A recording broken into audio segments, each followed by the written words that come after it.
In this video, we're going to discuss non-traditional cost reduction strategies. And what we mean by that, we're going to talk about 4 different strategies that you can employ in saving money in paying for college. And this is after your student received the official financial aid offer from the school that they're going to attend. The first bullet point we already covered in previous videos in terms of applying for scholarships. Now, these are not going to be the scholarships from the school that they are going to offer based on the application for admission. These are going to be private scholarships that you and or your student can access from the 3 major websites that we discussed in previous videos. Those being the the scholarships.com website, www.fastaid.com website, or the www.fastweb.com website, fastweb.com.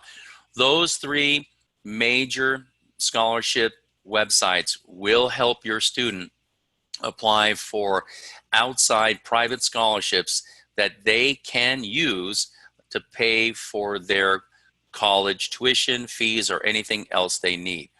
Now, once again, once they hopefully acquire or become eligible for those scholarships, each scholarship is going to have a specific criteria, whether it's going to be awarded on a one-time basis or if it's going to be a recurring scholarship.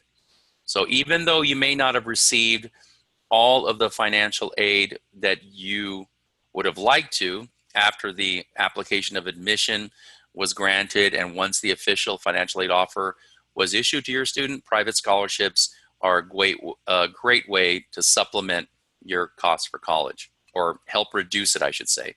The second bullet point is RA. Many students know what that means, and then many students do not. Basically, it stands for resident assistant.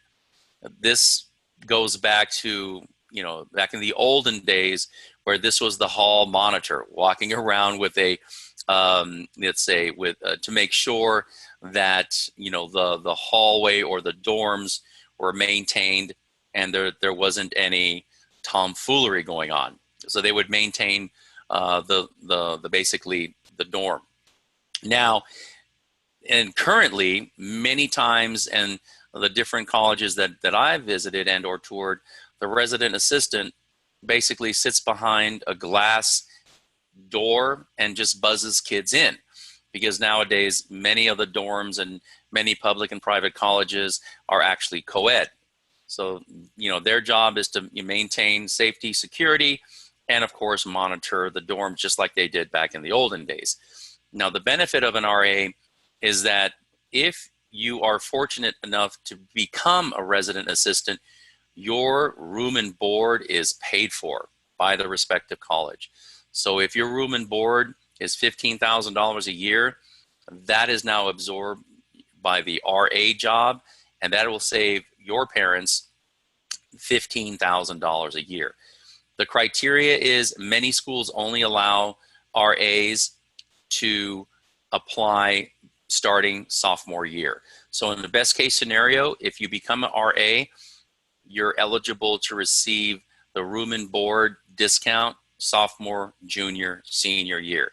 It's a great way to reduce your overall cost in attendance, and it's probably going to be the largest, I guess you can call it a scholarship, as opposed to the private scholarships that we discussed in the previous bullet point. So RA is an amazing opportunity, but the student is going to have to do their due diligence in applying for it, and then of course, maintaining the RA position all the years that they want the room and board discount. The third bullet point is department grants and scholarships. Once again, even though you may not have received all the financial aid that you hoped for, you can also apply to the specific department or the major that you were granted admission to. Many times these opportunities become available once the student starts their upper divisional courses, usually their junior year. So once again, make sure that you engage the faculty at whatever department at XYZ school and inquire whether or not there are any departmental grants and or scholarships available for continuing students. And then the last bullet point, college-specific scholarships. Now, as we mentioned in previous videos, the majority of financial aid is going to be granted based upon the student's application for admission. However, once that application has been accepted and once your student has been offered their financial aid award, your student can still apply to private endowment scholarships that weren't part of the initial award offer. And the best way to do that is to research the school's websites for any scholarships that are either geared towards their major or any scholarships that are going to fit your student's profile. So once again, these are the four great opportunities that all of you can employ to help reduce your overall cost for college, ranging from starting with private scholarships to resident assistant, department grants and scholarships, and then finally college-specific scholarships.